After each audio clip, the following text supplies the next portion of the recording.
Bonjour à tous et bienvenue sur Hebdo Foot, la chaîne qui parle de foot une fois par semaine. Aujourd'hui, on se retrouve pour le 9e épisode de la saison 2 de la rubrique Mercato. Pour tous les nouveaux, la rubrique Mercato, c'est ma série où tout l'été et tous les mercredis à 19h, je vous récapitule la dernière semaine de Mercato en deux parties, les officialisations et les rumeurs. Pour la troisième fois de cette saison, on va réserver une partie au feuilleton Kylian Mbappé, ça après les deux parties des officialisations et des rumeurs. Alors pour me soutenir, n'hésitez pas à liker et à vous abonner, vous êtes très peu à le faire et ça soutient énormément. Sur ce, c'est parti. Allez, comme d'habitude, on commence par les officialisations de transferts. Première info, elle vient d'Arabie Saoudite où Al Ahly a officialisé la signature de Franck Kessié après une saison au FC Barcelone. Deuxième info, la plus grosse de cette vidéo et peut-être même de ce mercato estival, c'est l'arrivée très attendue depuis plusieurs semaines d'Harry Kane au Bayern Munich jusqu'en 2027.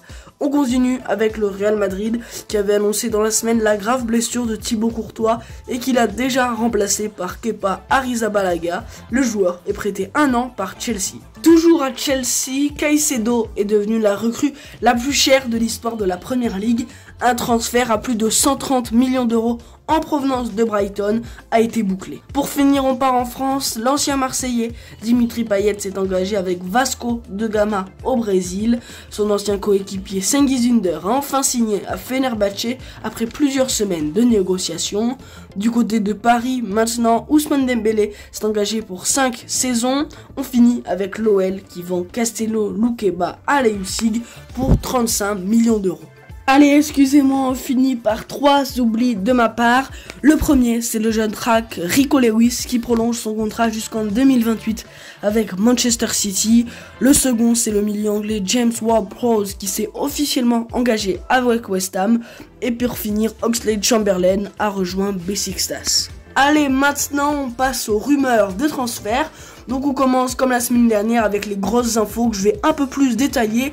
Et donc par Neymar, le Brésilien va s'engager avec Al Hilal dans les prochaines heures. Et le PSG devrait percevoir une indemnité de transfert aux alentours des 100 millions d'euros.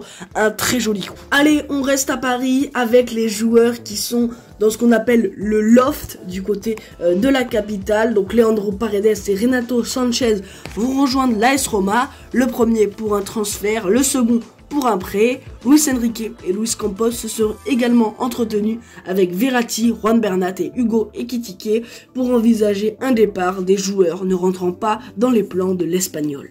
On passe maintenant en Angleterre où Manchester United discute avec Benjamin Pavard, un départ qui arrangerait le Bayern, le joueur, mais aussi Harry Maguire et West Ham. Oui, car les Red Devils attendent de recruter un défenseur central avant de libérer Maguire à West Ham pour environ 35 millions d'euros. L'autre Manchester se serait mis d'accord avec West Ham et Lucas Paqueta pour un transfert estimé à 80 millions d'euros.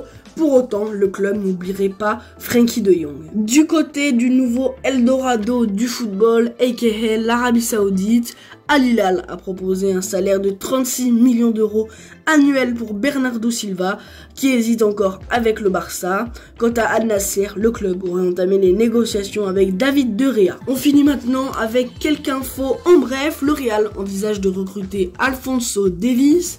Alexis Sanchez pourrait être de retour à l'OM. Le PSG se lancerait sur Eli Wahi, le Montpellierin. Romeo Lavia a décidé de rejoindre Chelsea plutôt que Liverpool ou Arsenal. Officialisation attendue dans la semaine.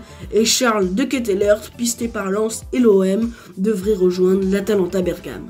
Allez, comme promis, on termine avec le feuilleton Kylian Mbappé. Alors, je vais pas reprendre tout du tout début, mais on va quand même prendre des événements qui, chronologiquement parlant, sont assez anciens.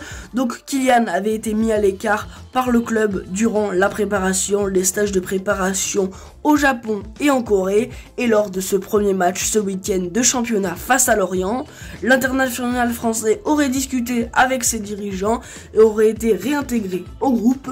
D'après les dernières informations de l'équipe, Kylian ne veut pas partir cet été car il tient à sa prime de fidélité de 90 millions d'euros qui lui sera attribuée à la fin de la saison.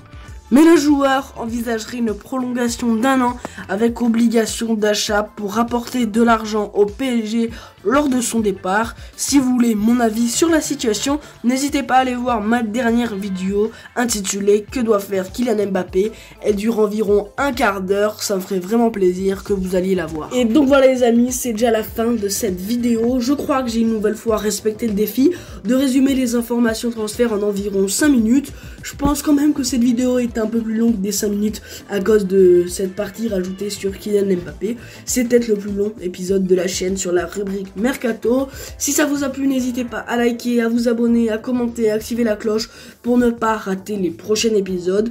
Si vous avez un peu plus de temps, laissez-moi un commentaire, ça aide et ça soutient mon projet. Sur HebdoFoot, nous on se retrouve la semaine prochaine pour de nouvelles news. À bientôt.